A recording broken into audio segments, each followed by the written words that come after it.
Hello and welcome to Raising Anchor, your podcast and source for all things Rhode Island FC. I'm your host, Matt Intrican, coming to you on this Thursday, October 9th. RIFC defeat the Las Vegas Lights in a comeback fashion, 3-1, to edge back into the playoffs, only to find out, Jason, that none of it mattered and points are just made up.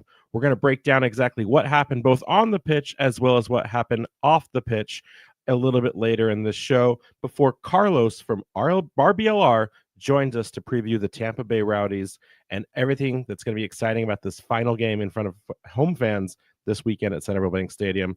Jason, co-host with the most, Mr. Carey, how are you doing?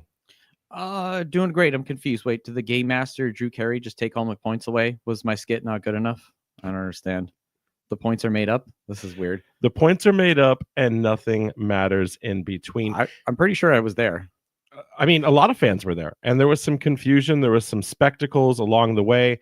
I know that from where I was standing, and by standing, I mean sitting on a very long drive back from Vermont, that I was just enjoying the ride, thanks to Tom Quinlan and company on 790 The Score. We're gonna talk about everything. I promise. I know there's been a lot of discussion this week. There's been a lot of confusion on who broke what first. We're going to get into everything we can and give you some of the stuff we've been holding back on, as this story truly hasn't even finished to its completion yet. We're still trying to get details. There's one piece that I'm still waiting for a text as we do this show. So we're going to break all of that down, but this is going to be a fun show. And let's get right into it here. And let's start right at the beginning here. And I know this sounds like a little bit of like fan service, but I want to talk about it. 2 million fans for the fourth consecutive season for USL Championship. Now, what's interesting to me is when we talk about this, the USL goes on to this press release about saying how they have this 2 million surplus of fans now that have watched. They hit it here in the final month of the regular season. What I'm confused about, though, is this can't be fans watching. This has to be strictly turnstiles, right? Because you look at the number of teams, there's, that's fluctuated over the last 4 seasons. But you look right now, there's 24 teams, 30 games in the regular championship season. If you're averaging roughly 3,000 to 5,000 fans, that would get you to 2 million pretty quickly. So this isn't even broadcast we're talking about. This is just butts in seat. And I specifically think it's that way too, because they also intentionally add in here that the league's year-on-year consistency has coincided with the construction of new soccer-specific venues, such as Rhode Island FC's Centerville Bank Stadium. Does it feel like we're at 2 million fans watching games in person here in this country? I don't know. I guess I never thought too much into like how much, people are actually watching it. And do they confirm this is specifically attendance, not anything to do with like viewership, right? Like, I think it's a way of them just patting themselves on the back and saying, look at us, we get an attaboy out of this. Obviously, with the investment groups that have been coming on lately. Great for the marketing for that. They're going to have to go just really quickly getting to the ProRel conversation for a second. They're going to have to figure out how to secure a bigger TV contract deal when this all comes online, right? Because they're going to need something akin to how the rest of the sports models work around the world, really, of that revenue share, right? Especially for teams that go up or the teams that go down. They all need to get a piece of the pie. In certain things, like I know in the MLB, they do an actual, even in their attendance share, like it's all put into a pool. It's not just the broadcast part. So like you get 40%, and then like the rest goes into this evenly distributed, pool of money. The TV deal is going to have to come. And so maybe this is the league, for that CBS executive, that I don't know, the Fox executive, that Disney executive who's like, do we want to put money in this? Well, they're getting 2 million in person. What are they getting outside of that? Maybe we can get a piece of that pie too. So it's great to see, but it just 2 million feels light, but it also feels like that's a lot. I'll be really curious to see what that number looks like next year when soccer fever starts to hit peak after the World Cup. What numbers will be reporting next year? Can that look at like 3 or 4? I've heard mixed answers from the league, from people around the league, from teams, sources. Again, that's going to be the key word of the night, everyone. Sources, that they don't know yet for sure if the league will take a break during the World Cup. So that, brace yourselves, everyone. I no one has given me a definitive answer. No one has even given me other I than mean, like they've said something have you and they've seen those blinked. ticket prices? A lot of people aren't going to be able to afford to go to those games. Hey, listen, for any fan that's thinking they're going to go to a Foxborough Gillette match, just come on down 95 and we'll get you a soccer game lickety split, and it only costs you $4.01, I promise. So it's wild times ahead. But listen, keep going here. With the good must also come the bad. We talked about it last week, ironically. I don't know if that makes us, soothsayers or, fortune tellers, but we had mentioned as we were talking about some of the clubs that were in existence now that we were questioning some of the teams coming online. And one of the ones that we actually forgot at first and then made sure to swing back around and cover by the end was Santa Barbara Sky. They had not yet announced a technical director. They were a team that had come from USL 1 announcement in 2022, then saying they bought Memphis 901's rights, so they were going to play in the championship in 2026. Well, now that's been delayed to 2027. If you go and read the press release, it's really confusing because they say things like we need to solidify our ownership group. Like, how do you not have that online already? It's just really frustrating to see a team like this who, fans are getting around this. There's a supporters group there now. There's a culture being built. And now suddenly it's like, well, you have a cool logo, you have some merch out, but we won't see you playing soccer for yet another year. It's a bad taste for fans. Yeah.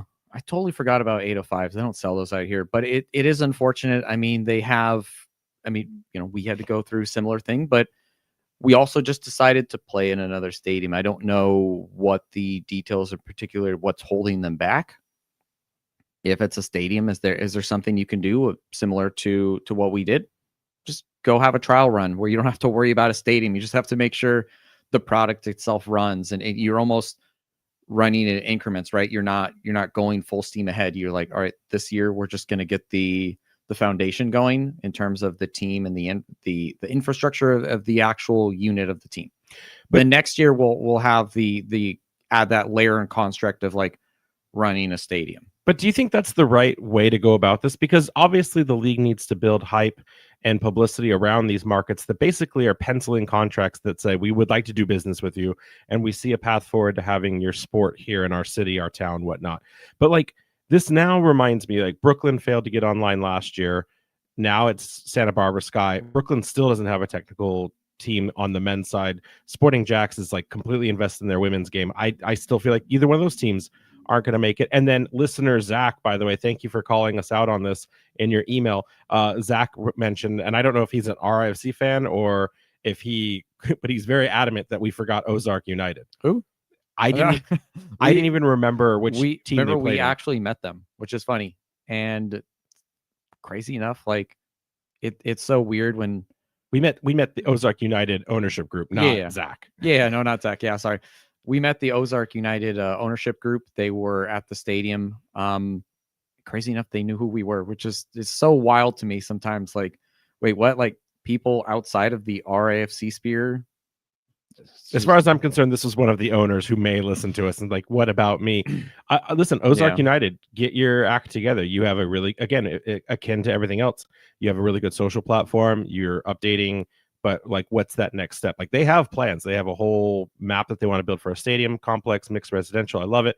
But back to the whole question at hand, you said a second ago, like, even if you have to quarter piece these things together, isn't there also like an answer here that says, hey, you know what? Don't come to us until there's a stadium project and there's shovels in the ground? Because like, I think of Boise coming online. Like we've seen the shovels. Like there's a plan forward for that.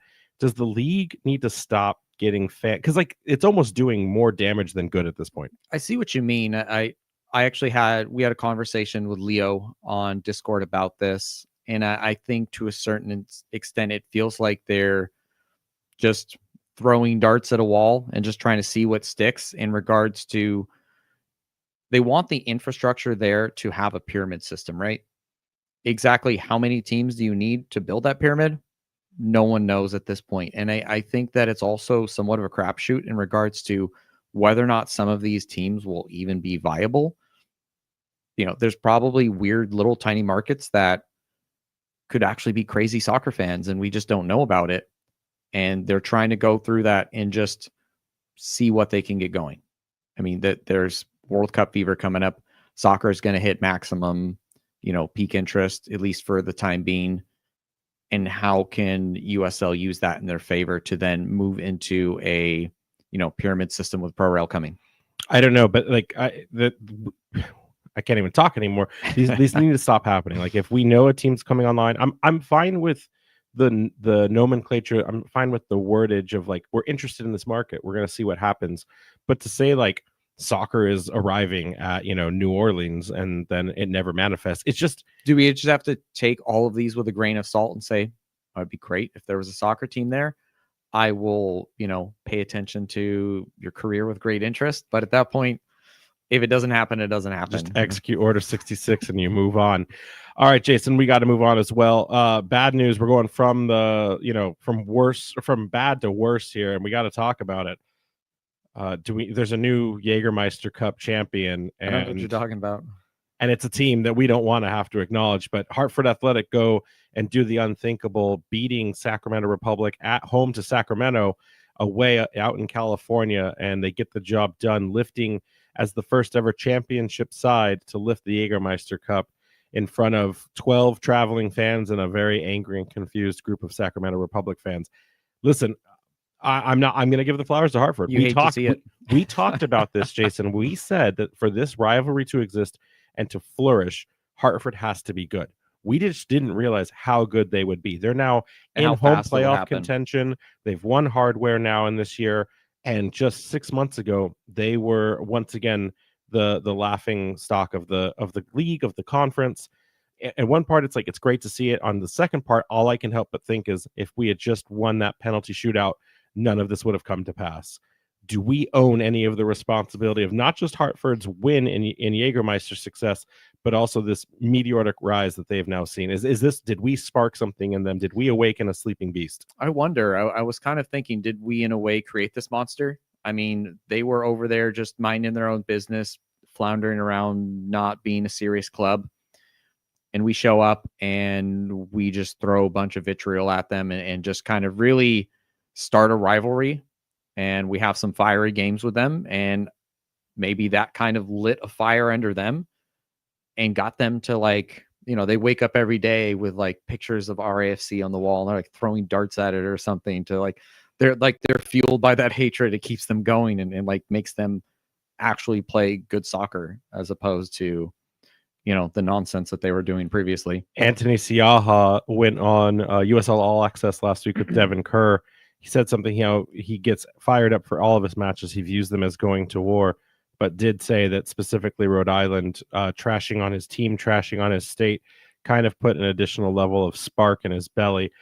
He apologized, by the way, on that show for his actions in front of the fans, in front of his teammates, in front of us as Rhode Island FC. And, he was apologetic. He said, that's not the level of professionalism I want to be. But now, whether you like him or not, this man now has a trophy, and Rhode Island has nothing so far to show for this season. It's a frustrating point, but I wonder if it also should just give us some perspective, right? Last year, we were flying high. This year, we're struggling a bit here. They've been around since 2019? It's about 6 years. So obviously, we've seen from RIFC that they are an ambitious club. But the reality is, you're not just going to win a trophy overnight. So, I think at this point that gives us something to beat, right? We need to try and achieve a trophy before 6 years of existence. I mean, we already have an Eastern Conference conference final trophy. I don't know how much, people put stock into that, but I mean, it looks similar to every other Jägermeister Cup trophy. But having said that, let's move on to some better news to wash away the nastiness of having to think about Hartford's success here now. And that is, maybe you don't think this is a happy thing. I know some fans were a little bit upset that we're once again having to manage through international call-up. Yeah, you can see the good and bad here, though. But I think that having players with international recognition, especially if things pan out well for the Rwandans, Jose Quizera gets his 8th call-up. Can you believe it's 8 now? That's insane. Wild. Yeah. As an RIFC midfielder to play in the final Rwandan qualifiers as they attempt to earn a World Cup berth. So this Friday morning, tomorrow, or depending whenever you listen to it, may have already missed it, Rwanda is facing off against Benin, who is currently in first place in CAF Group C on 14 points. But if you go and look in that group, it is tight. Rwanda sits in 4th, tied with Nigeria on 11 points. a win could potentially jump them up into that, the way it looks, only like 2 are going to move on from that group. So we're at the end here. There's only 2 games. They're also going to play South Africa on Tuesday at noon. Do or die time. Listen, I'm gonna go with it. Ready? Must win for the Wasps. All right, it's a must win. And listen, Jason, here's why. And this is a fun fact. So for everyone, buckle up because this is where it's gonna get wild. Rwanda was actually out of reach after their most recent string of performances in qualifiers. They were it would really have taken a miracle. But yeah, I remember us talking about their chances being like, maybe not. But now that miracle has arrived. And I don't know if you know this yet. We haven't really reported. We didn't really talk about it. But they were out of contention until South Africa did the craziest thing I've heard of this week. And guess what, Jason? They fielded an ineligible player. Wait, you can do that? You can do that. And so because of that, they and it was a player that was on yellow card accrual for discipline. It caused them to forfeit their game against the last place team in their group. I think it was Lesotho. So they dropped all 3 points, and then they had to take they won like 3-1, and then they had to take a 3-0 Sounds like a familiar score forfeit. I don't know what you're talking about. That has never happened. So not only have they almost possibly knocked themselves out of World Cup contention because of this, now also this gives a path for Nigeria to jump them, and then the Rwandan team to jump them. So if Rwanda, their destiny is in their hands. If they can beat Benin and South Africa, some other things would have to happen for them to win the group outright, but they could very much take that secondary qualifier spot where they'll have to play a playoff game, a knockout game, potentially against the U.S. men's national team, getting into the final stages of qualifiers. So this could buckle up, everyone. This could be an exciting time. But Jason, I've certainly never heard of any team fielding an eligible player, right? That's just never happened in all space and time. Yeah, it's illegal, right? You go straight to jail. I don't know about illegal, but I know that there's going to be a lot of fans asking those questions. So let's get, as a perfect segue, let's get into this recap of RIFC versus the Las Vegas Lights. And now listen, for everyone tagging along, we will get into the forfeit scandal in a minute, but I think it's important that we first talk about the game performance itself and separate it from the nonsense that happened in the 84th minute all the way through the next day. And the reason I say that is that regardless of the result, the performance matters because it's momentum. It is a form that this team is trying to ride high on, and I think it's important to still break down exactly how Rhode Island FC won this game, even though then they won it in a completely different fashion. Yeah, because at the end of the day, the performance still matters to the players. Absolutely. And we talked to the team at length today in training, and they said all the same thing. They said it's not great that we've lost these records, but what matters to us is we know we scored those goals, we know we got those assists, and we know the damage that we did to the Las Vegas Lights. So RFC initially defeat the Lights 3-1 in that come from behind dramatic finish. I don't think RFC fans could have asked for a better game on the season so far. Very reminiscent of that North Carolina FC penalty conversion game. The win gives RFC the jump back across the playoff line as they continue this explosive breakout of form. This team has gone on to now one of the best runs of form they've had all season, scoring in 4 straight games for a total of 7 goals. I mean, look back just 4 games ago, and we had 21 goals across 22 games. So it's been incredible. And Jason, you could even say it's 8 goals in those last 4 games if you count that own goal that Clay scored. So like we're flying high. Not only are the goals coming, but it's also now the longest streak that we've had in terms of positive results, or at least points earned in the entirety of the 2025 campaign. The last time we earned this many points or saw this many goals was in the stretch of October to November in 2024. So it feels like this team's coming around. We're kind of getting hot again. It's a story we've seen, right? Getting hot at the right time, entering into the most critical part of the season. Obviously, a little bit less runway that we had last year, as we were already we were trying to push for a home playoff berth, so much just trying to play for a playoff berth.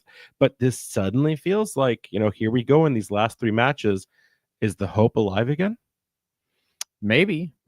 Going into this game and throughout, the last few weeks as we've been trying to pick up points here, getting into this off season, we've talked at length about the importance of RAFC scoring first. So second half, we go down a goal. And it's so funny. I don't think I barely even realized it happened. It was just like, wait, what? Like they scored, huh? And then I was like, okay, well, speaking historically, maybe it's Jover. but we do the impossible. We come from behind and win. Do you remember the last time we did this? I had to go back and look. I couldn't remember. It's been forever. I know that it was last year. My whole focus has been on every time we score first, we maintain that sterling record. I don't even remember the last time we clawed one back. I thought it was North Carolina, but then I realized that was we were actually in the lead. Then they caught up, and then we put it back to bed. So I know it was last year. It was not something that happened this season. So it was definitely last year. 2-1 win against FC Tulsa away back in September 21st, 2024. And this was actually only the third time RIFC have ever come back from win in their history. And you're actually right. It was North Carolina, but it was last year at home. They scored and we came back and were able to get the victory there. I mean, listen, it was following along on the car ride and getting the text from you, from fans like, oh no, we suck again. Like, how can the Lights be doing this to us? The emotional roller coaster that everyone must have been going on at the time, palpable from 4 hours to the north. I will say though, having first listened to the game and then getting a chance to go back and watch it on the replay, it's super imperative we talk about this. First off, Ugo Bacharach gets his first goal of his professional career here with Rhode Island FC. The joy on his face, maybe it was a little bit of a deflection, but that's what happens when you take shots, right? You put it into traffic, you don't know what's going to happen. Noah not only getting the winning go-ahead goal, but also an assist, the first time he's had a contribution of both sides this season. Speaking of assists, Maxi and Clay getting on that tally board as well, keeping Noah a little bit honest. I think Maxi's still in the lead now here in the assist column.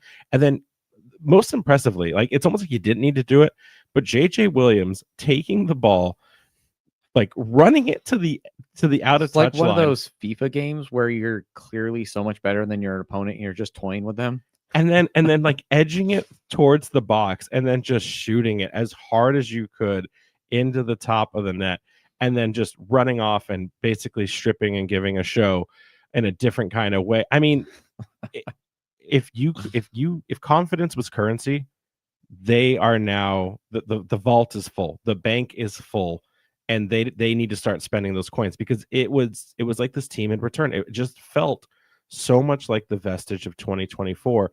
The offense is clicking, the players are just confident, they're shooting where they need to shoot. And granted, we talk about how the offense is finally coming online. We always are concerned that comes at the expense of the defense. And yet the defense also puts on quite a show of their own. Koke lights out in some critical saves on the night. Amos Shapiro-Thompson committing the body to keep us in the game, which could have been a draw, a devastating kind of end of game draw. We talk at length about where this team is at, and it feels like it's clicked. Like, I know clean sheets are critical for Koke in the Golden Glove contest, but I don't care about clean sheets. I care about wins. And you give me a 2-1, you give me a 3-1 win any day of the week, and that's what's going to make this team successful into hopefully a deep stretch here into the playoffs. The one thing I will say, if we were to put any sort of caveat or asterisk on this game, is that myself and quite a few other fans there were not convinced for a lot of that game. It really, I think, took RIFC being pushed to the brink to really get them to like come out of their shell and really go for it. It gave them, it's almost like being backed into a corner, like unlocked that next level. As opposed to what we've seen before, where it's almost like, there's more time, we'll figure it out. There's no sense of urgency, where it was like, oh wait, we're losing to the last place team. We're in a kind of do or die situation where every single point matters, because we also don't know what the other teams are doing. There's no magic number anymore. We have to control our own destiny. Maybe we should go out and win this game. Yeah, and Kano has spoken all season that despite the setbacks, despite the injuries, despite a lot of things, he's always tried to encourage this team to play with a sense of freedom, a sense of bravery. And it's like, that was the moment. They abandoned the caution and said, we have to win this game. There's no more holding back. There's no more playing for a tight result. We have to go out and we have to destroy. And for those last 10 to 15 minutes, that's exactly what they did. And it's just unfortunate that in those same last 10 minutes, none of it mattered because they had already won the game before they realized it. Like, that's the irony of this sport. Before we get into it, though, I want to let Kano say in his own words how he felt about the match. Now, keep in mind for those listening, a little bit of this is obviously now dated because even at that time, Kano did not know what the ramifications of the forfeit were going to have on the game. So here's Coach Kano in his own words. 70 or so minutes was pretty poor. Made some changes. We changed shape. We changed personnel. All of a sudden, we looked dangerous. So certainly some things in there for us to consider. But yeah, I'm really proud of everyone that came in, the guys that came off. They showed good support for the teammates. And the noise in the building, the fans, was crucial to drive us on because a lot of those moments were transition moments and the guys just got a little bit extra energy. So yeah, it was group effort from everyone that was here today supporting us. So just thankful for everyone. Coach, how proud are you of the resilience? It wasn't going your way for 75, 76 minutes, and all of a sudden a really nice setup by Maxey, and then it just seemed like that ignited something in the guys. Yeah, I mean, I think we had a lot of those moments last year. We haven't had many this year where they showed that kind of resiliency and spirit. But yeah, they've had a fun week. I think team spirit is something you got to build, and we try to work at that. So yeah, I think that just shows their togetherness and team spirit. It shows on the pitch. Talk about how the first 70 minutes were poor. Was it just that obvious of the drop off from the last 2 weeks? Because leading up to this, the last two away games, it just seemed like there was a lot of confidence building out of the offense. So was it just a drop off from what you saw previously coming into this? I think the El Paso moments, I think we were good in like final third, but build up to middle third, it wasn't good. So once we reached in and around the goal in El Paso, it was good. So I think that last 15 minutes from back to front, it was probably the best we've been in a while. But yeah, we scored 2 goals in El Paso, but I still think there was loads more improvement. I mean, if we could attack like that the last 15, 20 minutes for the whole game, I think that's more of what it should look like. Is that where the athleticism, this roster makes a difference? Where you have guys that just, can provide so much speed and can hit that third and fourth gear late in the game. Did it really show in those, waning moments tonight? Yeah, it's nice to have athletes. I mean, ultimately, to me, the ability to run is the biggest skill in soccer that you need. I mean, definitely can't play soccer and walking. So having people that can run faster, run smarter, run harder, certainly gives you an advantage. But I think they had some good athletes too. What happened with Las Vegas's roster situation? We saw some appealing to the fourth official. I guess just from what we're hearing from the outside, it didn't seem like they had all the guys on the roster that they should have when they made a sub here tonight. Is that something you're going to look to have the league look into? I'm not. It's not my business. The league, whatever happened, I don't know what happened, but the league can deal with whatever was happening. I don't know. Not going to comment on it. Definitely rolled his ankle. I don't know to what extent, but yeah, we'll see how he is tonight or in the morning. But good sign that he was able to continue. So if it was badly injured, he probably would have been able to continue. Was it close for him coming off? Because it seemed like Jackson was. Yeah. It was information I was getting. I was ready to do it, but then he said he wanted to try give it a go. But we had to communicate to him like, "Are you sure?" Because that would have been our second moment. So when Dwayne went on, that was our second moment, and we were thinking of bringing on other people anyway. So we had to not bring on Aldir at that moment. Because that would have been the fifth sub. He would have been the fifth sub if we brought on Aldir, so we waited. What was the biggest thing you had to change? What did you see in that game that we need to do this if we're going to break this team down as the game kind of got to the last 25, 30 minutes? Yeah, we changed shape. We went to a back four. So that was the biggest change for me, and all of a sudden we had more numbers in the attack. We were able to get more numbers in the attack. Like you can see, once we won it, we passed forward, we gave it away. It was so all of a sudden we had people that had time and space ahead of the ball that we could pass the ball to. Going back to Koke for a second, after he stayed in, he saved that breakaway, throwing out his left hand on the knock away that shot. We talk about Koke all the time, but again, just what he brings to you guys and his demeanor staying in the game. Yeah, the challenge for him, he's had his goalkeeper areas and things that he needed to improve, and part of that was, being more aggressive and coming and being more dominant in the box. And I think he's certainly improved in that. He's improved as a goalkeeper for me this year. But I don't have those conversations with him. The goalkeeper coach does, but the conversations that him and I have is about leadership and how he can impact the group. And today that's just leadership. That's all it is. You talk about how it was a fun week for the guys, and you talk about the character of this group and how everybody stays together.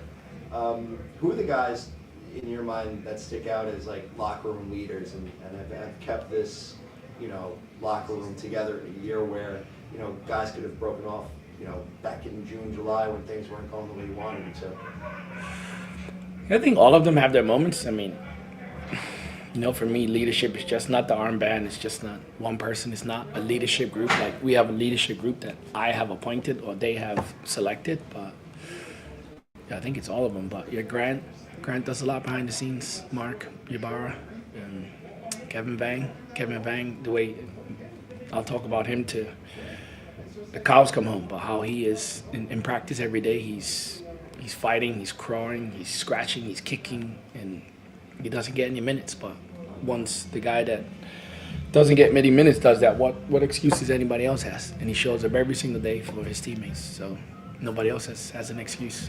Cole Dewhurst, another one, same. Hasn't played.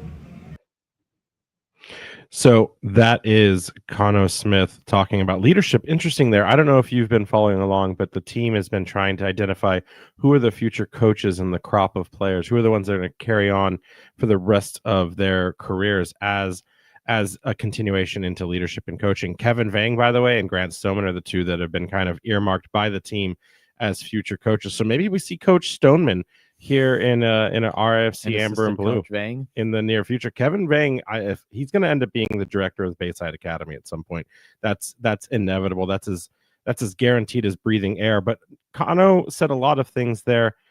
He didn't touch on the forfeit part, but he believed in this team. He made the necessary adjustments. For all intent and purpose, he knew what he was doing on this one, and he was happy with the result, even if it came towards the dying minutes there. Any thoughts, anything you extracted out of that interview? No, I mean, it's good to, now that results have kind of been going our way, good to see him a little happier, a little, more responsive, I guess, in some of the interviews. There's definitely been some tense moments this year where you could tell he wears his emotion on his sleeve. Like, he's really frustrated about the results, and we've been in a decent run of form here. So my goal is to get that man to smile at me regardless of a result or a performance. I don't know how I'm going to do it yet. Good luck with that one. It may be an insult where he cracks a joke at my expense, but we're going to get there no matter what. Jason, walk us through the formation that he picked on the night and the tactics employed. Yeah, so Koke in Vegas. Koke Vegas in net, as always. Interesting start in the back line here with Hamadi Diop making his a first start for RIFC, with Karifa Yao and Grant Stoneman rounding out that back three.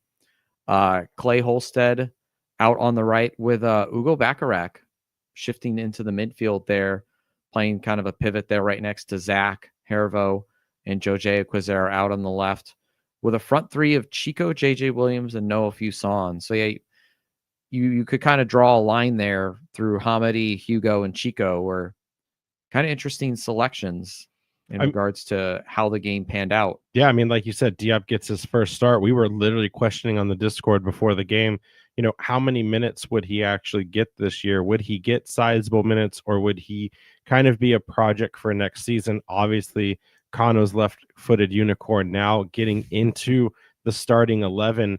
How did you feel like he looked overall? We've talked about getting a sample size. Was this enough this time around? I think it's hard to say. I think players need a few games. At 58 minutes, though, I mean, he looked comfortable on the ball. Maybe a few times where he maybe kind of took himself into an alleyway or something, but I think overall is pretty decent. Maybe just needs some more time to gel with the back line and really kind of understand the flow of what it means to play a defender as in this RIFC team. Like they're very aggressive, very, pass minded. Yeah, didn't realize Grant Stoneman was getting his first start since his injury back on June 21st.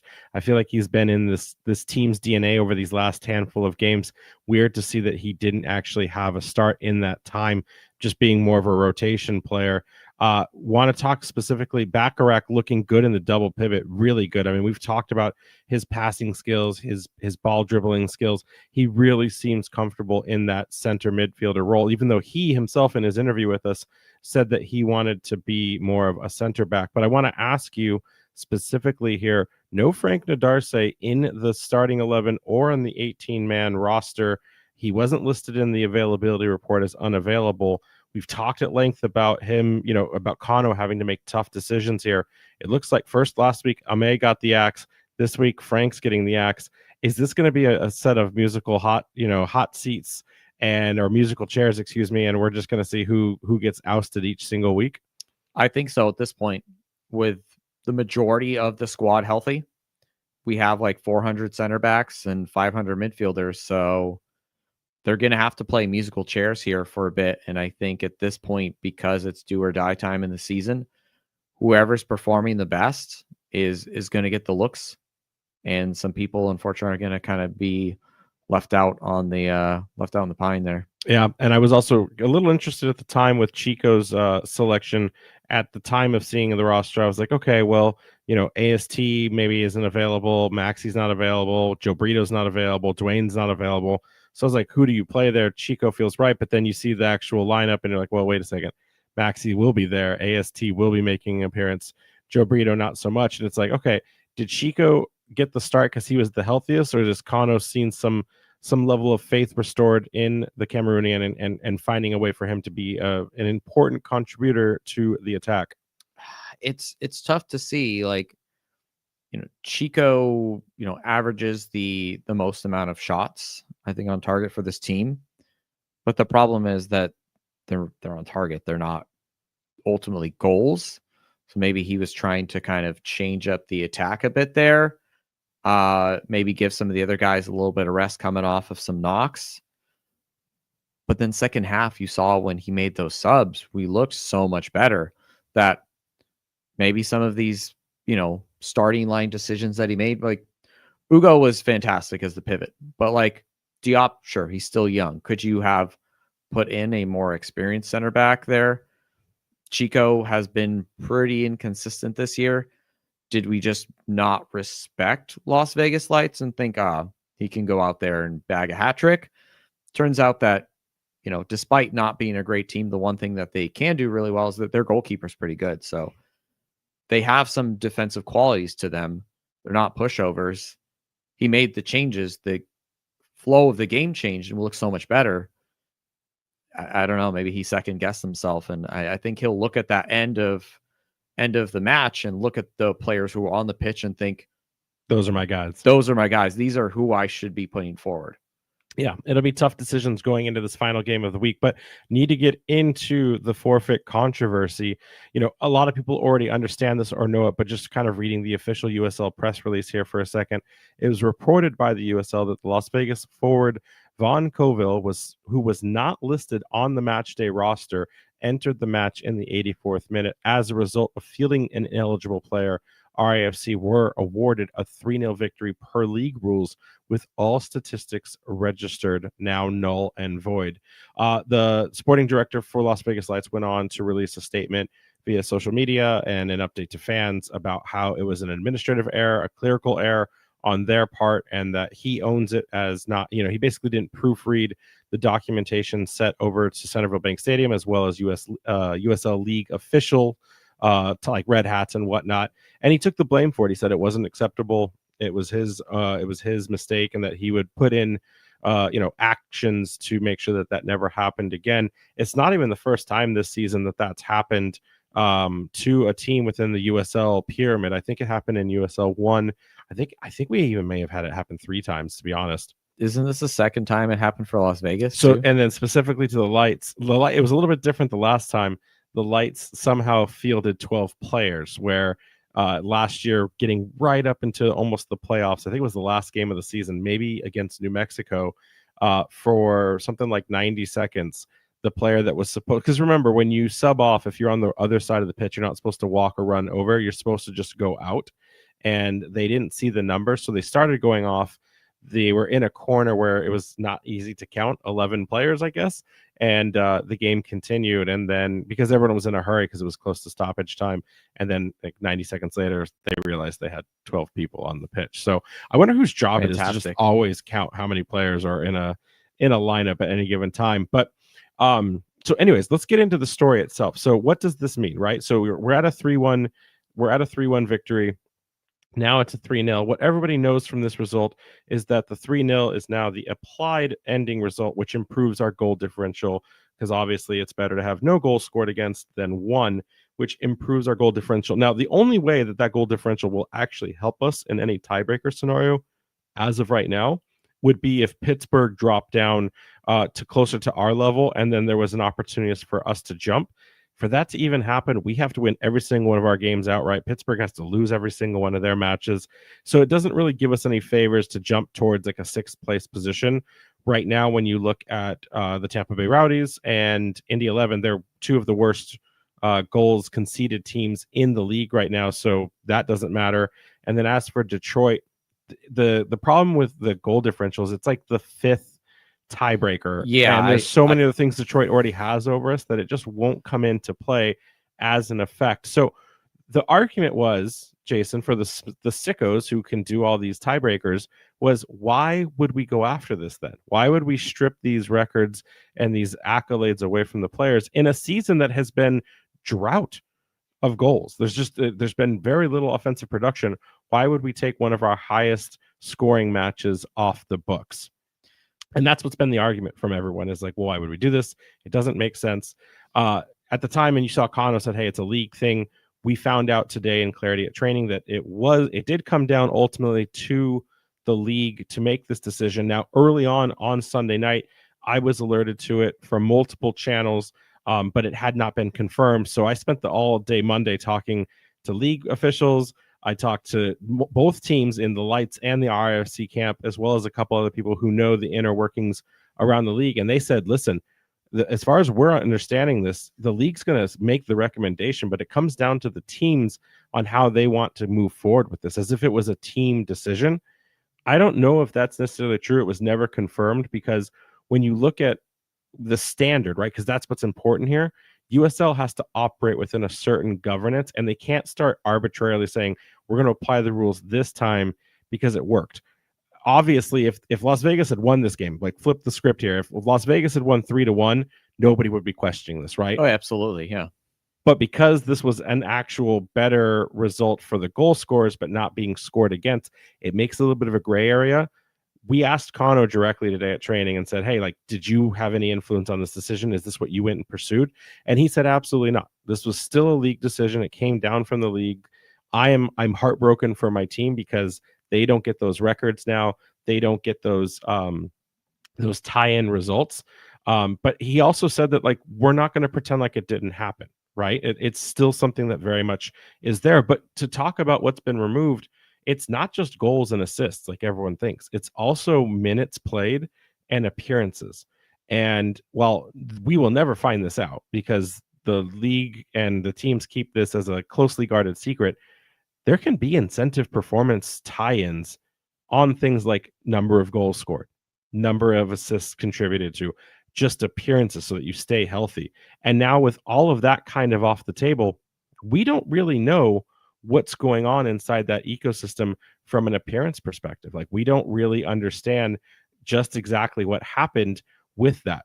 Now, I talked to some people not associated with the league and said, hey, what do you do when records like this are manipulated, or, you know, they have to be edited? And some people more associated more commonly with the MLS side of things, they went on to tell me that they still have the ability to actually just like give the incentives, whatever those could be.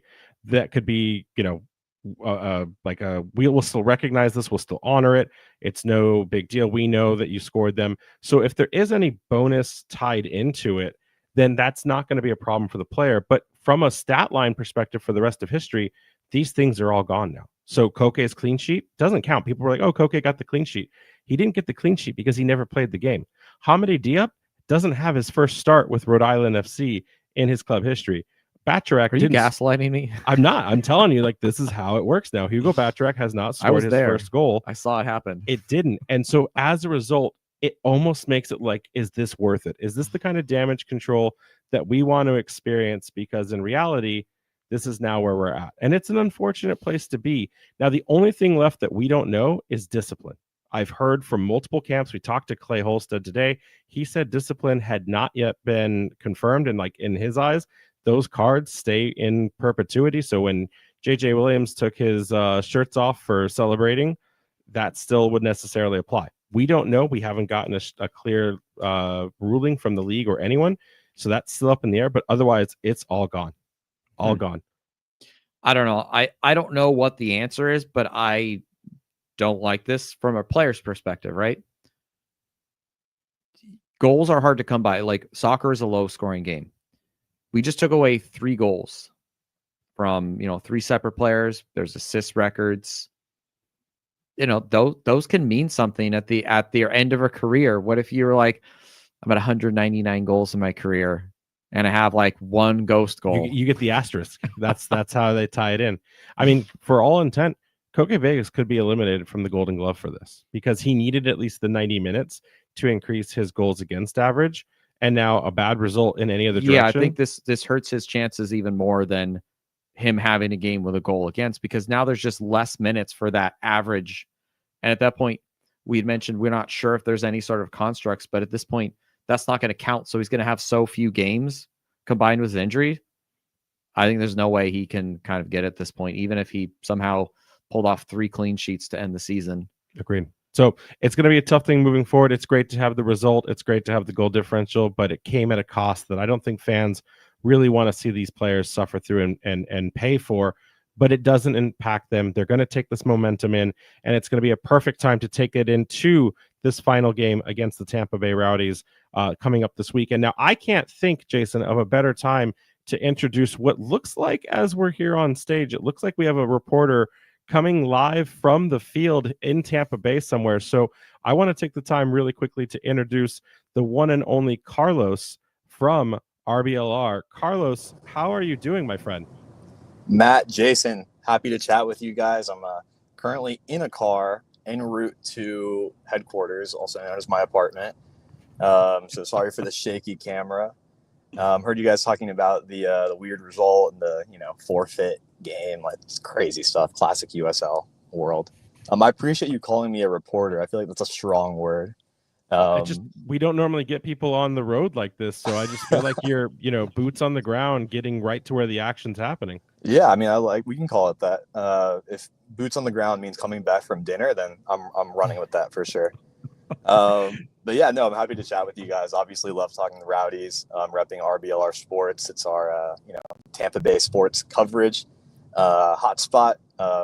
Anybody who isn't familiar with us, you'll see the R stands for Rowdies, Bucks is the B, L is the Lightning, and R is the other R team, the Rays.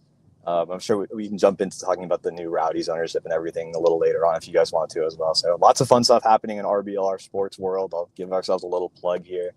In case there's anybody listening who's a fan of any of the other Tampa sports teams, come check us out. But guys, happy to chat with you. Admittedly, I was rooting for Las Vegas Lights this past weekend. Wouldn't have mattered either way, I guess. But yeah, here we are. Happy to chat Rowdies. Happy to chat Rhode Island. You guys have a couple of former Rowdies yourselves, and hopefully we have a good game. Yeah, I mean, the Rowdies in question, I don't think you guys are quite as happy to have let them go because they seem to have a knack for finding ways to the back of your net. But we'll get into that at length. I want to start here first and foremost with the table standings and the race to the playoffs here. So when you look at what's kind of going on with our team lineups when we talk about the overall just kind of breakdown of where we're at. Listen, this is going to be interesting because when you talk about how the race to playoffs are looking, Rhode Island FC back to having a magic number, but Carlos, Tampa Bay does not have a magic number here. They are not in control of their own destiny, especially with the game this weekend coming into our kind of final game of this homestand. What's going on with Tampa Bay right now and their mindset coming into Centerville Bank this weekend? Oh, it's a crazy time to be a Rowdies fan. Obviously, you mentioned the new owners. We're talking about just this season, though. Wild last few games. We're going into this game on a 5-game unbeaten streak, which would have sounded ridiculous if you told me that halfway through the year. Some of those draws we've picked up recently felt like losses. You know, I'm thinking about that Loudoun game just a few weeks ago where we were up 1-0 for the majority of the game, dropped that result in stoppage time and actually conceded a second goal to go down. It'd be a wild last few minutes where we equalize again in like the 98th minute or something. So there's been a few results like that where we blow a 1-0, 2-1 type of lead. The guys are scoring a lot of goals, but I heard you guys mention this before I joined as well. We're conceding way too many. It's never really been a problem for the Rowdies. We've always been kind of defined by a solid back line ever since at least the turn of the 2020s for the last 5 or 6 seasons. So not something we're used to down in the Tampa Bay area, but something we've unfortunately gotten accustomed to this year. But like I said, seen a lot of goals getting scored this year. I think the biggest question mark is not if we can score on what's an honestly really great Rhode Island back line. I think we'll be able to do that. I think the harder part will be keeping a clean sheet, in particular against the 2 former Rowdies you guys mentioned. Zach Aravo, who is not known for his goal scoring ability, but for whatever reason always seems to score against the Rowdies. And of course, JJ Williams, who's an incredibly talented striker, who again also has at least, I think it's just 1 goal against us in his time with you guys. That's the biggest question mark for me is what our back line's going to look like for a complete 90. Yeah, I was doing some research into the results, and I was surprised to see that Rowdies only have 1 league clean sheet the entire season. That's wild. Yeah.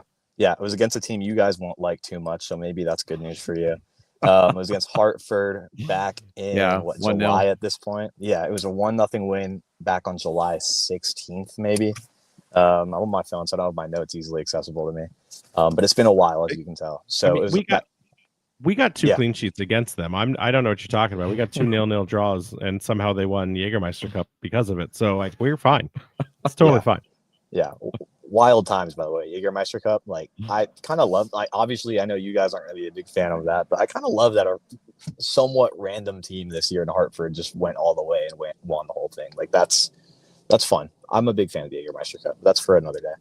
No, I think it's a fantastic cup, and I just want to see a actual Jaeger bottle shaped trophy for the next time. Like they really missed the opportunity there. Absolutely.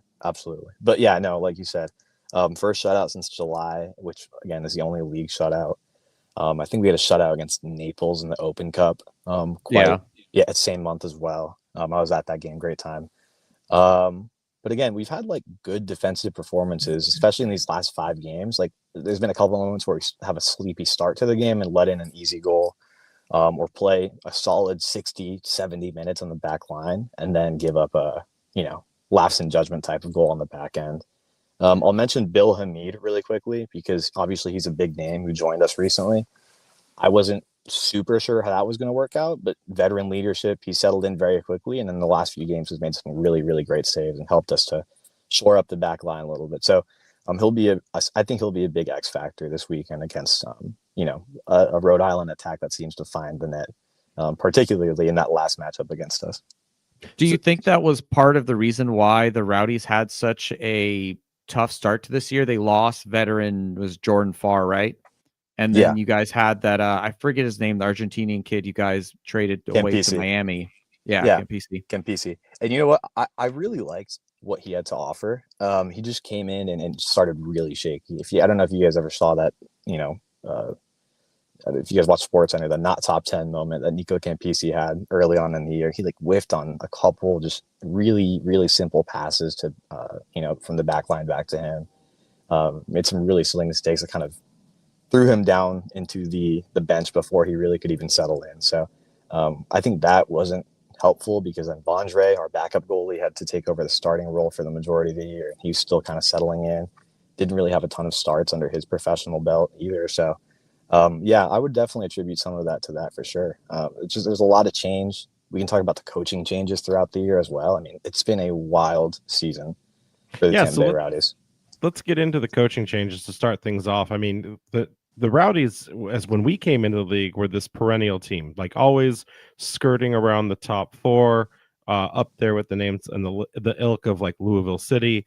And so Yeah. a bit of a surprise, you jettison Cal Jennings, you lose Farr, like a lot of players not returning, some players coming back from injuries, hoping that you'll get some production out of them, like Leo Fernandez.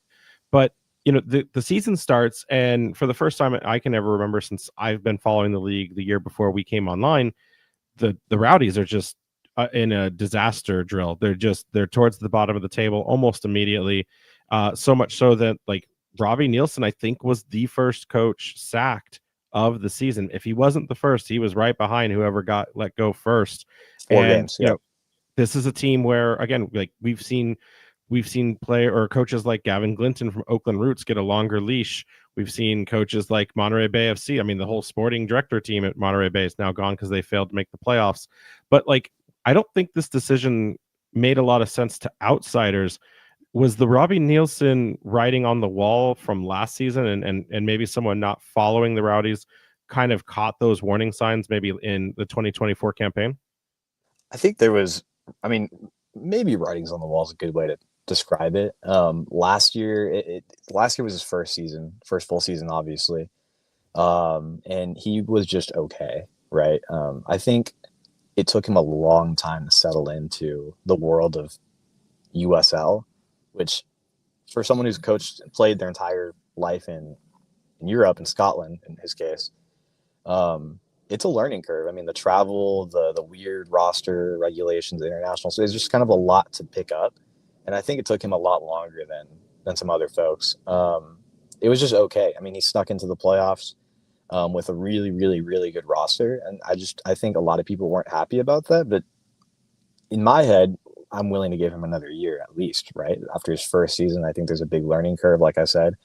I was personally really surprised once that announcement came out 4 games in. We hadn't even played our first home game. A lot of things, something that a lot of people forget is around this time last year, the Tampa Bay area got hit with back-to-back hurricanes. So Al Lang Stadium was flooded. It was damaged. It taken basically the entire offseason and some to put the repairs in, get the stadium up and running again. So we were playing on the road for like a month plus to start the year. I expected in my head, obviously those first 4 games were awful. But in my head, I was thinking, okay, well, maybe he has a few home games to get under his belt before we make that decision.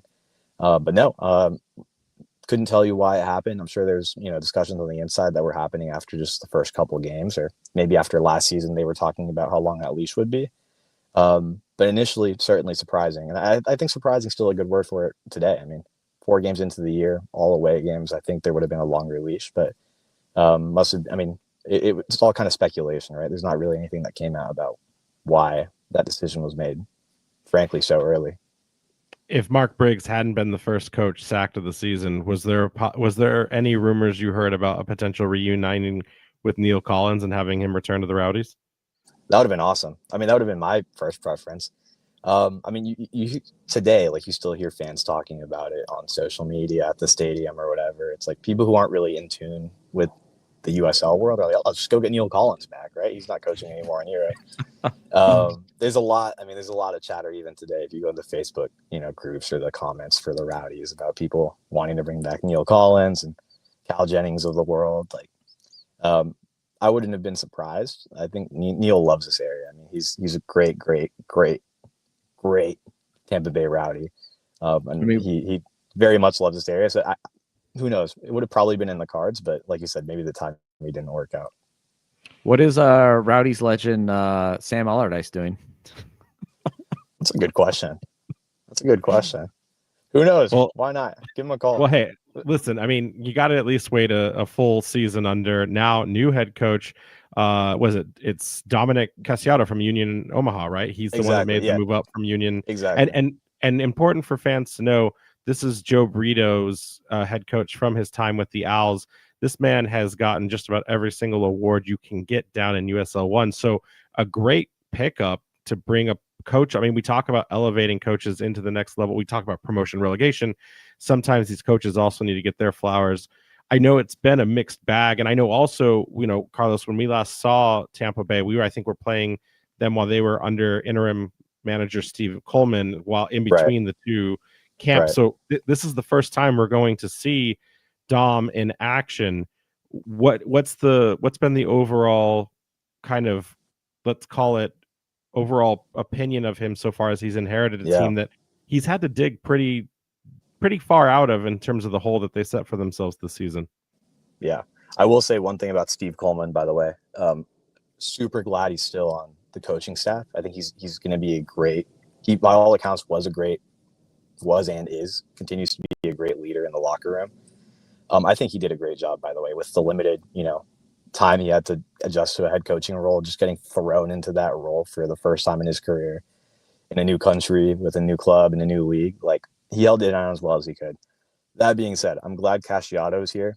He was advertised to us with this incredible brand of offensive, attacking, just high press and full adrenaline football. And it took a while to settle in, obviously. I mean, he doesn't have all the guys he'd like to have, I would assume. Maybe adjusting a couple things, testing out new lineups. He's made a couple signings since he's been here. And honestly, I mean, you see the results over the last few games. I think you really started to see the goals start to come with his philosophy. But obviously the back line is still a big liability. Just, maybe not the back line explicitly, but as a team, defending collectively has been a continued struggle. And that's something that we'll have to figure out. But I think people are excited about him, Matt and Jason. I think people are excited about him. Like, the more people I talk to in the stadium, in my role in RBLR or on social media, I think there's an understanding that this year is almost a wash. People have been kind of starting to call it a wash about halfway through the year. Honestly, maybe as soon as Nielsen was fired, people started calling it kind of a rebuilding year, right? Sorry, my light in the car just went out. But I think people are excited. People are willing to give him the full year, right? I think everyone's looking forward to what a Dom Casciato offseason has in store, if that makes any sense. Like I said, I'm glad Steve Coleman is still here, because I think he did a great job in his limited time as interim head coach. But like we've talked about, this year has been crazy. It's been almost a wash, right? This weekend will determine if it's, kind of a waste or not. But in some senses, a real rebuilding year. But I'm glad to see that the Rowdies haven't really thrown it away yet, right? We've made what was the game earlier this year was May, right? Yeah. I remember when I was talking to Ryan Davis, even at that time, he was already kind of like, yeah, injuries, rebuilding, feels like maybe this is not going to be their year. Difficulties. Well, while Carlos gets back online, we'll continue to talk. So Ryan Davis was already kind of suggesting that maybe this wasn't the best situation for him there.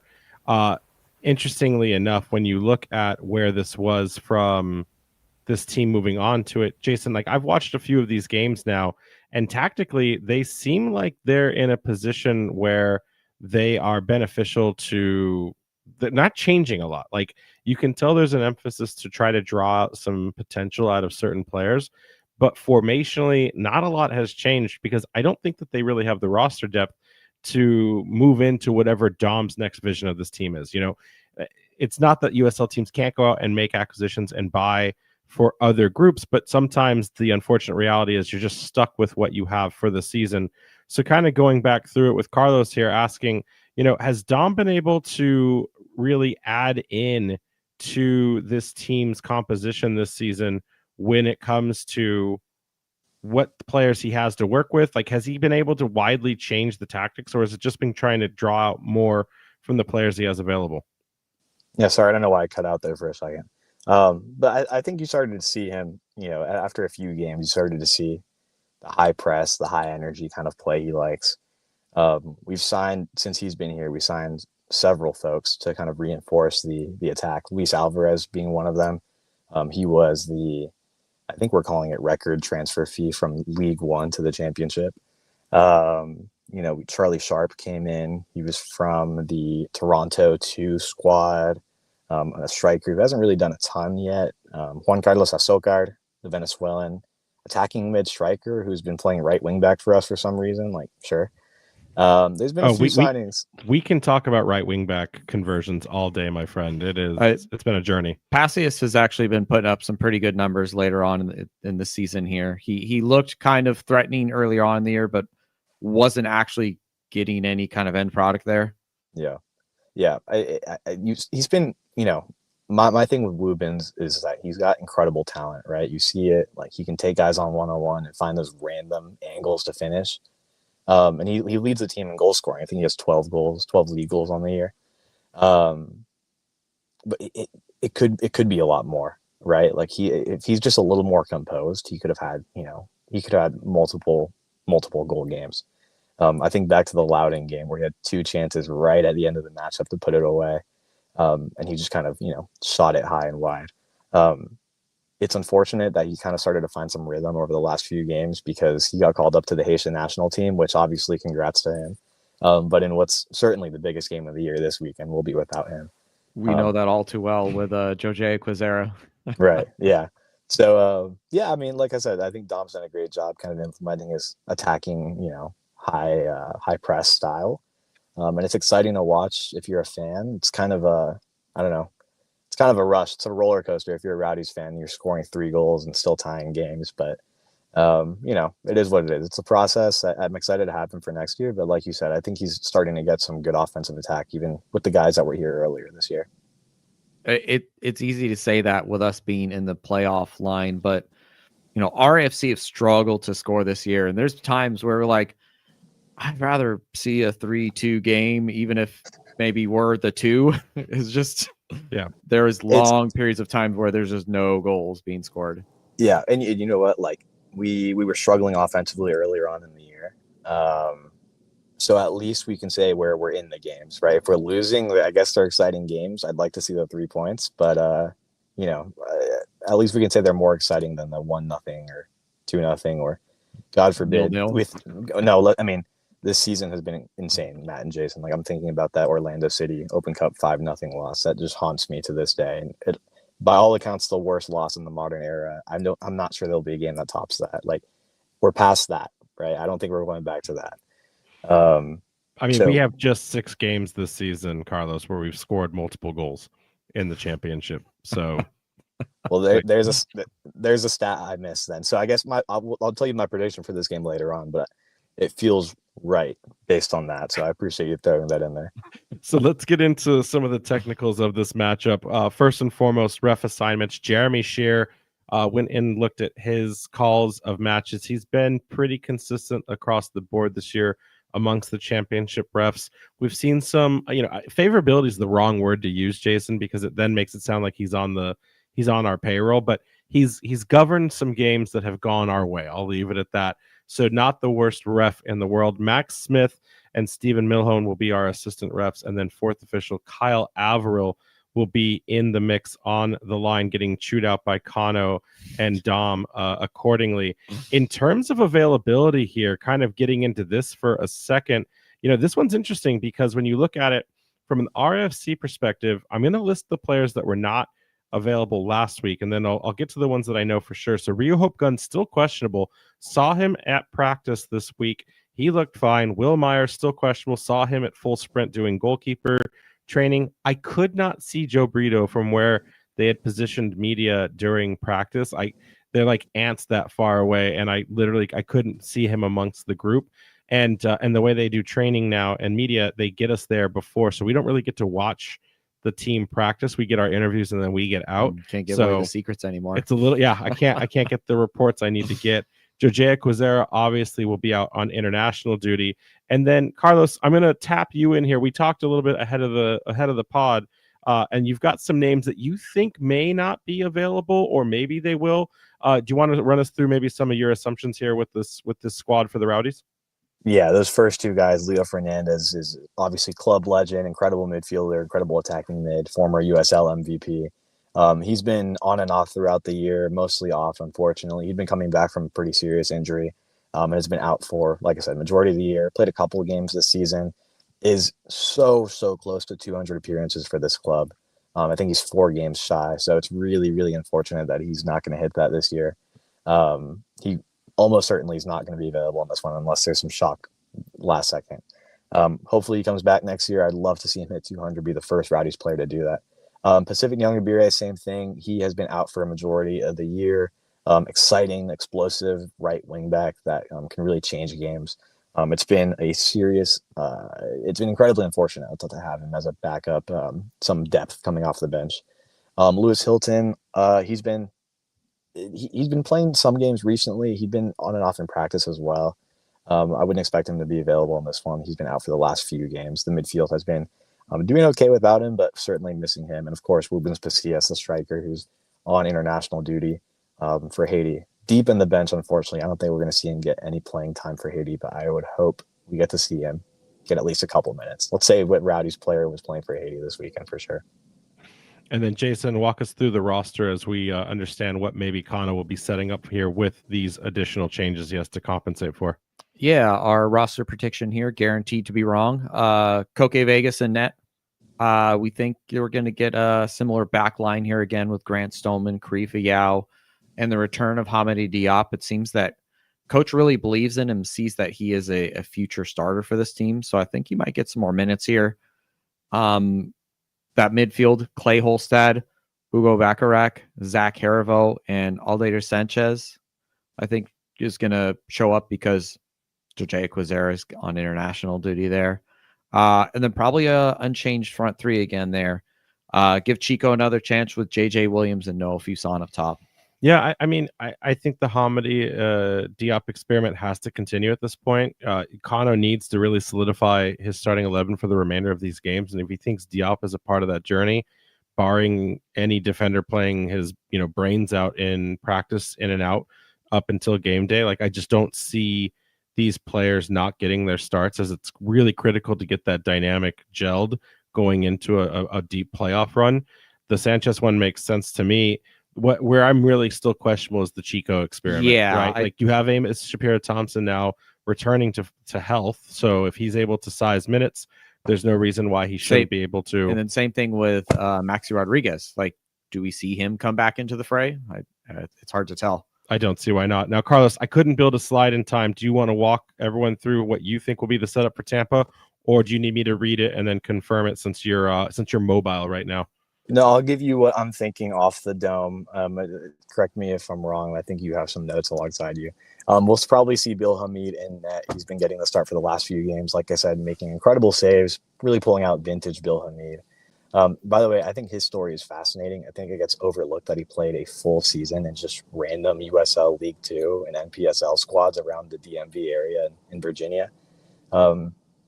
It's fascinating. So I'm so impressed that he's come back into the professional level. Carlos, and done it so well. You can't take the DC United out of the player, but you can take the player out of DC United. Okay, that's how Absolutely. it works. And as someone who now lives in this area, this is what happens when you have mobile reporting. You just will never know he was in the air. Oh, there he goes. We're back. I'm now based out of Arlington, Virginia. So I got to see that Loudoun game in person. DC United is a struggle to watch in person. I'll tell you that much. But super glad he's settling with the Rowdies. I think he'll obviously get the start.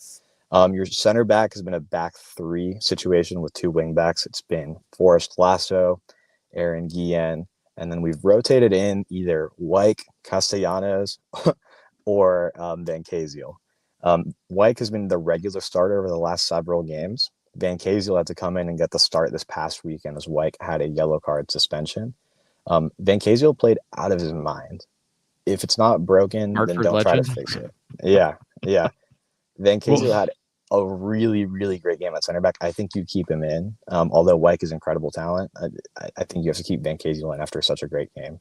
But he's a converted center midfielder. If I remember right, he was playing in Hartford as a CM, correct? Yep.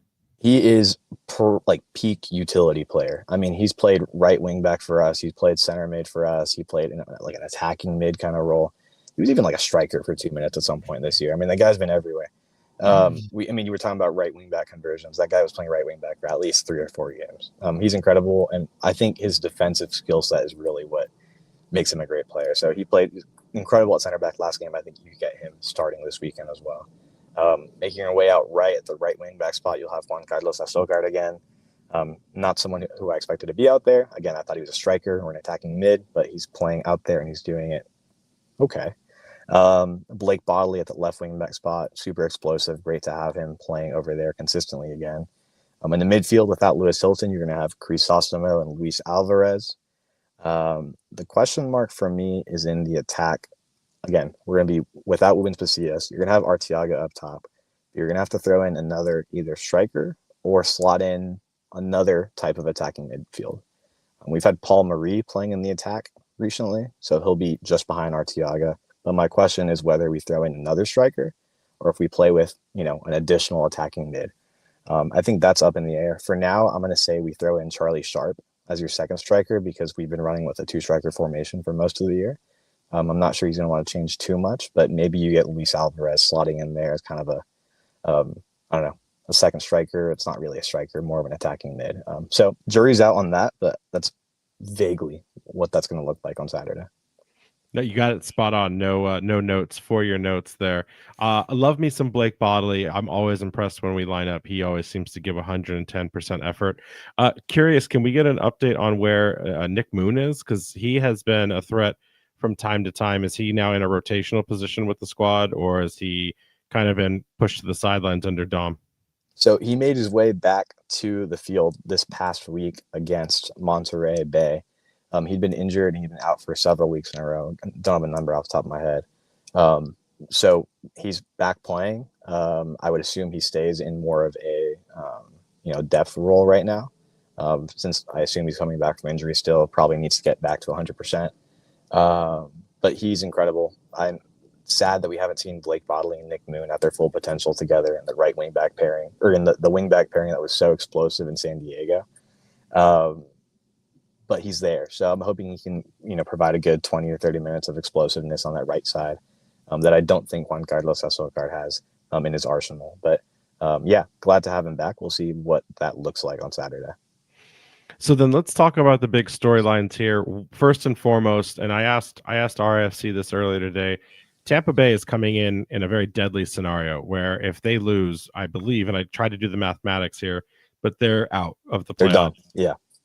So I was looking into it. It also kind of depends upon if Detroit, the teams above us, it depends on how that happens. They're still a way through, but mathematically, you're then relying on teams to drop points even if you won every remaining game. So basically, they can draw, I believe, in some of the scenarios I saw. But if they don't get at least a point, Tampa Bay's season is basically over. I talked to Connor Smith about how dangerous teams have been coming into Centerville Bank Stadium this year as they play in a top-class facility. They kind of play with a little bit extra of an edge, especially with Rhode Island having been the Eastern Conference champions of last year, making sure they, put the new guys in their place in this sophomore slump of ours. But now your guys' backs are to the wall. How much more desperate and intense will Tampa Bay be playing? Have you seen it in the ramp up to these games coming into this, do or die situation for Tampa? Yeah, the guys looked fired up. If you've watched any of the last few games, they've played with a serious level of intensity. Take some of the games from halfway through the year. Take the Rhode Island game, back in Alex Stadium in St. Pete earlier this year. That first goal goes in, it's a rocket. Heads are down, shoulders are dropped. Like, it's game. Once that first goal goes in, it was done. It's different now. They play with a lot of grit. You see the attitude, the confidence, the fire. It's a physical team. Not that it wasn't earlier in the year, but it's physical with a purpose now, right? They're looking to, establish themselves. They're not a team that's going to sit back and absorb pressure away. They're going to try and establish their game. Whether they do that successfully or not is anybody's guess. But the attitude, the fire, the confidence is there. That certainly wasn't there just a few months ago. I think that's a testament to Dominic Cacciato and kind of how he's got the boys playing over the last 5 or 6 games. Jason, question for you. I look back at the head-to-head record of this. Rhode Island is on top right now with 2 wins to just the one Tampa Bay victory.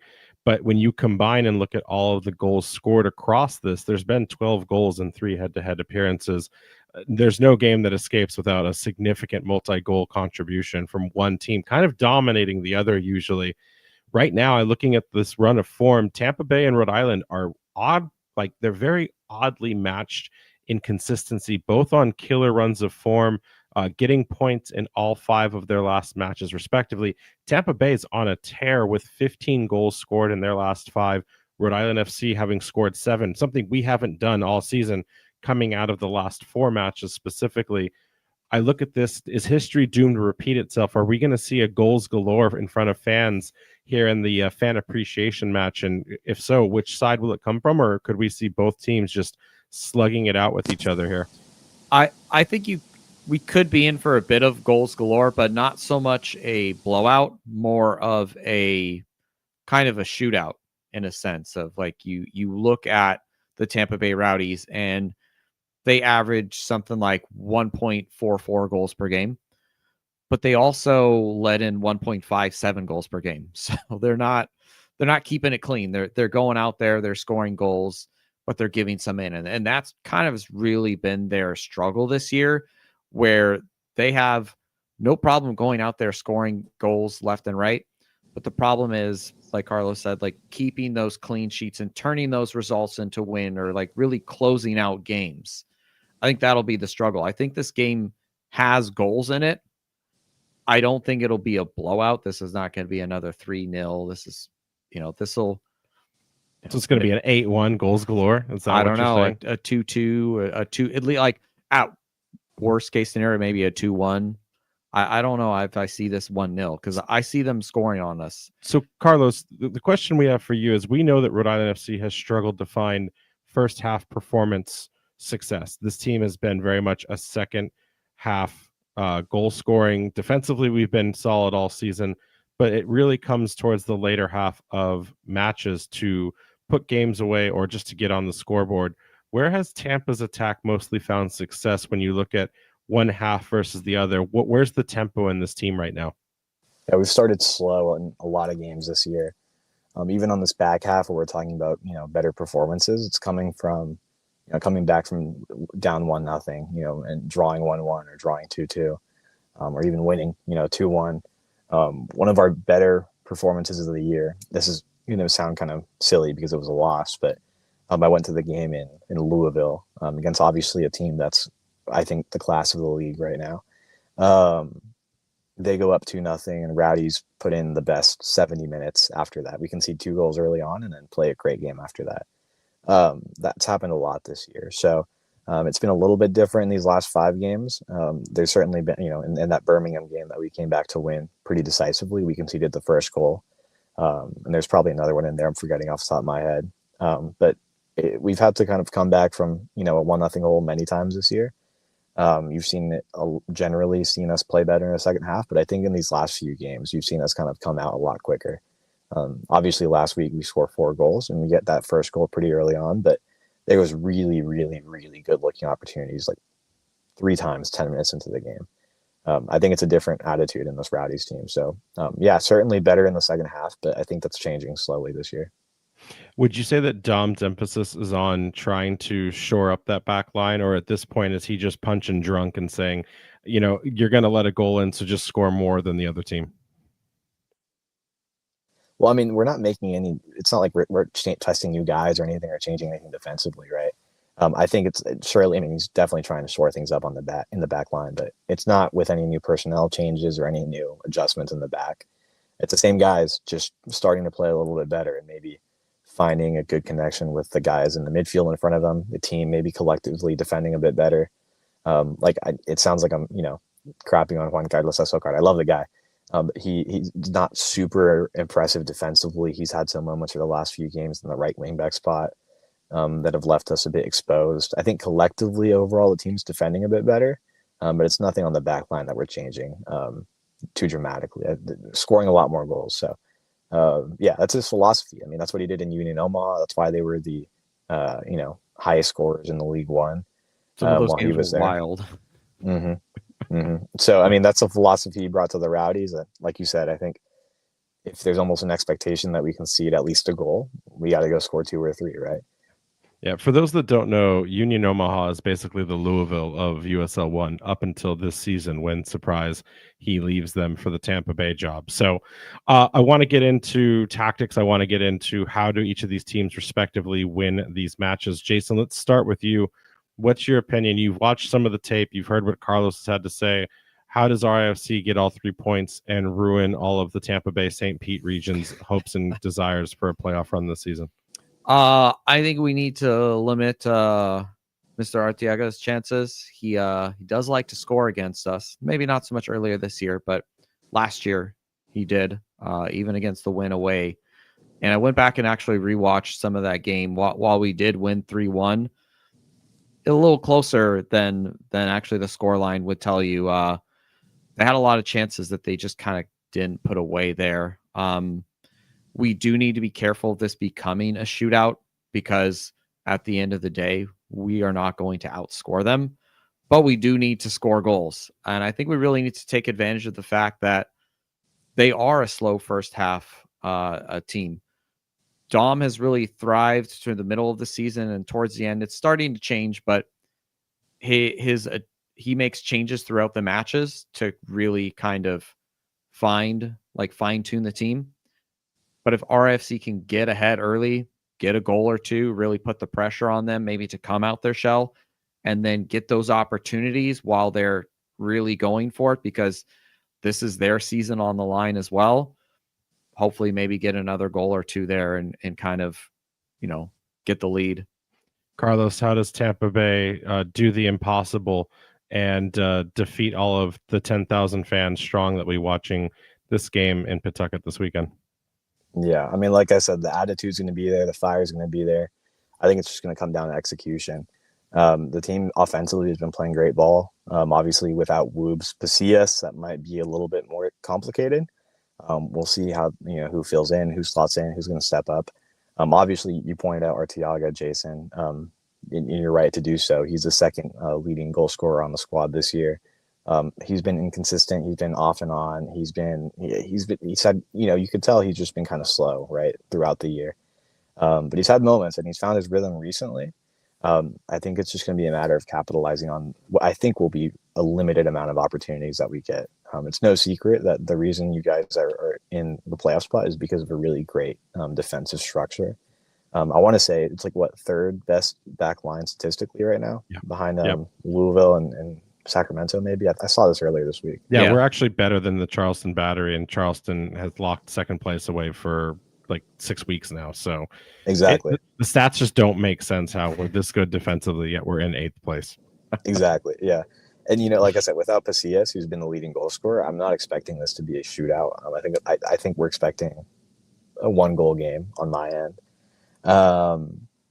So limited opportunities. I think Blake Bodley is going to have a big moment here to find our Paul.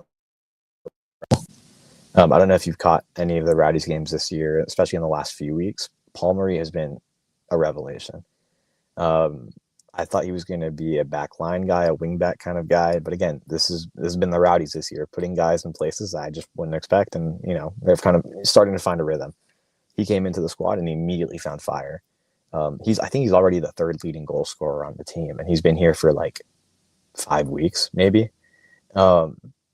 He's insane. He's going to have a moment, I think, in this game as well, just because he's been on fire. So expect him to create one of those really dangerous opportunities. But like I said, I think it's going to be limited. I think Arteaga is going to have to put away one of maybe 2 chances he'll have throughout the game. Yeah, I think that's fair too. When you look at the Rhode Island FC side of things, we do not put up the volume that we should be, which is probably what's kept us towards the bottom half of the table a majority of this season. It's nothing that RIFC fans don't already know.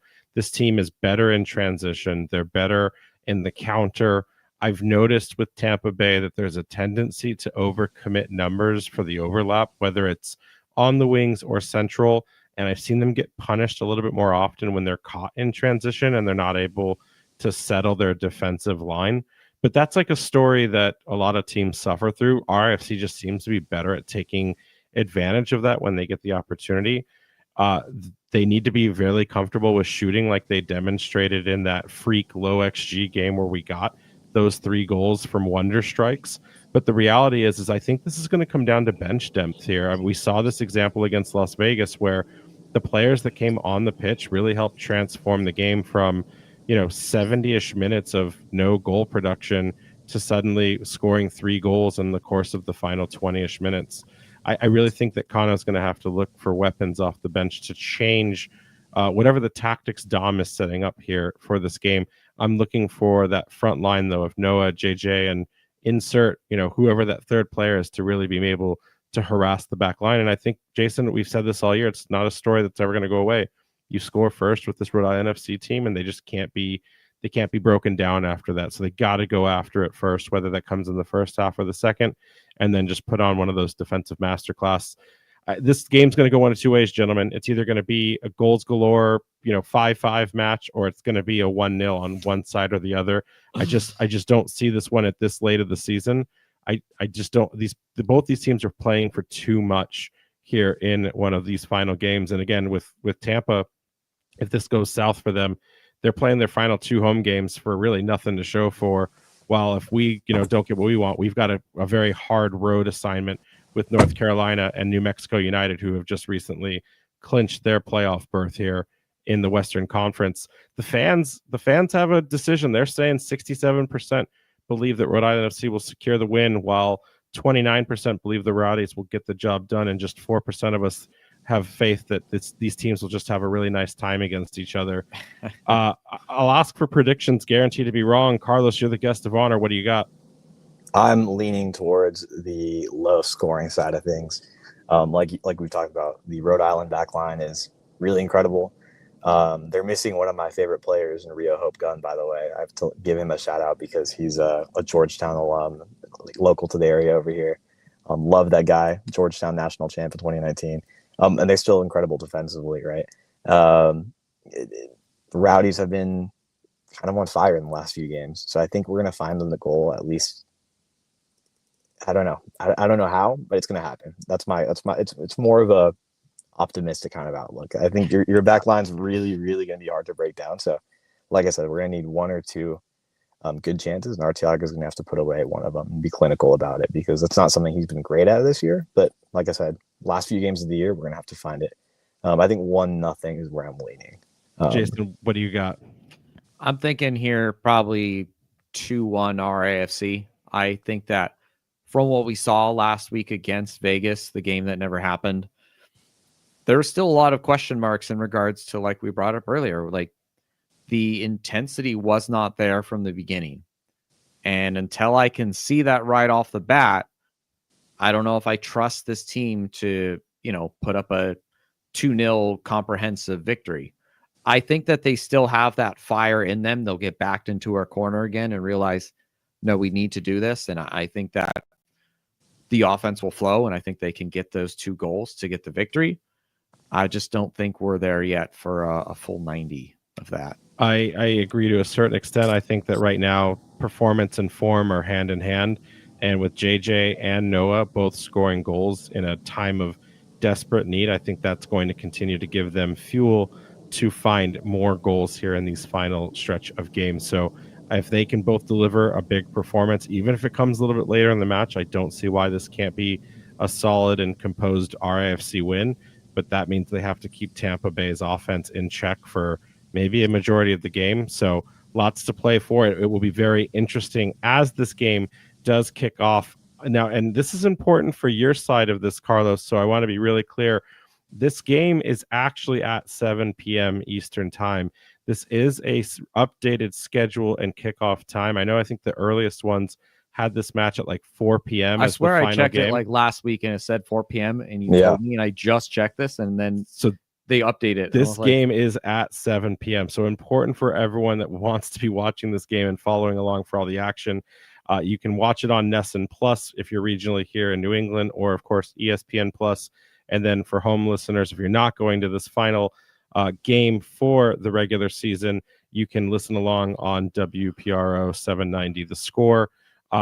This game, this is the home a fan appreciation game. This is the final game of the year. There are players that you may never see again because if we get into the playoffs, we're definitely not going to be hosting any game at Centerville Bank Stadium this year. So if you want to see those fans, if you want to enjoy yourself, there's lots of activities that are going on. There's like going to be free food, free drink, free everything except for the tickets to get in, of course. Make sure you show up and fill this stadium up and give Rhode Island FC their 12th man. And then just want to do a quick promotional plug. There is also the Trick or Sweet, which is a Halloween activity that Rhode Island FC is doing as a Halloween activity on October 25th from 5 to 7. So if you're interested in bringing your kids or dressing in costume and all that jazz, make sure you go and secure tickets on the free Eventbrite link so that you can be a part of that fun. It was in season ticket member emails, but it's also been all over their socials and a couple of news articles. So if you're parents with kids looking for something to do on the 25th, that's a fun and exciting thing to do. Carlos, we're at the end of the night, and I got to ask, it's been such a great time having you live on the show. It's been a blast, but I want to make sure you get your flowers for coming on and talking all things RIFC and Tampa Bay Rowdies. How can fans from both sides of the camp connect with you, follow along with you, with the RBLR, the Rowdies in general? What's kind of your schedule, and what's the bigger story here for how you guys cover the Rowdies? Yeah. Check out RBLR Sports at RBLR Sports on all the social medias. We're on all the podcast platforms. James is a co-host that I do a lovely show every Tuesday night with. We have a great time with it. Eureka is our lovely producer. We put together a great show, I'd say, every week. And every week we have all the other sports teams covered as well with other folks on our squad. So it's a great time. Come check us out for all your Tampa Bay sports coverage. It's a really interesting time to be a fan in Tampa Bay. USF football is having a great year. Lightning are just kicking off. The Rays and the Rowdies obviously just got sold to new owners. So hopefully exciting times in the future for the Rowdies. And RBLR Sports will be there to cover it. I'm at Carlos TPA10 on Twitter. If you want to give me a follow, all Rowdy stuff. Georgetown basketball's tipping off. That's my big thing as well. When soccer's out of season. So it's exciting times. See, Jason, you just buy yourself a Major League Baseball franchise and you get a complimentary championship soccer team along with it. It's a beautiful thing. It's a great deal. By the way, I wanted to mention this. The RIFC stadium, I want to go one day. It looks beautiful. It's perfect. It's the perfect USL stadium. I've been talking about those types of stadiums forever. Just a perfect, medium-sized rectangle stadium. It's money. It's money. Anytime you want to come up, my friend, an invitation will always be extended to you. So we can't wait to have you guys up here. Appreciate it. All right, guys. You guys have a good night. Yeah, thank you, Carlos, for joining us. Of course. Always a great time talking to USL soccer. Hey, y'all, make sure to check out our friends over at the Blazing Musket for all of your New England soccer coverage, and that's including RIFC at theblazingmusket.com. You can follow us on Twitter, Threads, TikTok, and Blue Sky at RIFC Podcasts. We have an Instagram at Raising Anchor. And then you can check out our website, raisinganchorpodcast.com. Anchor's up. Can't wait for our last home game of the season. It's done. One final win at Centerville Bank Stadium. Everyone get out there. Can't wait to see all your beautiful faces this weekend. Anchor's up, and we'll see you guys later.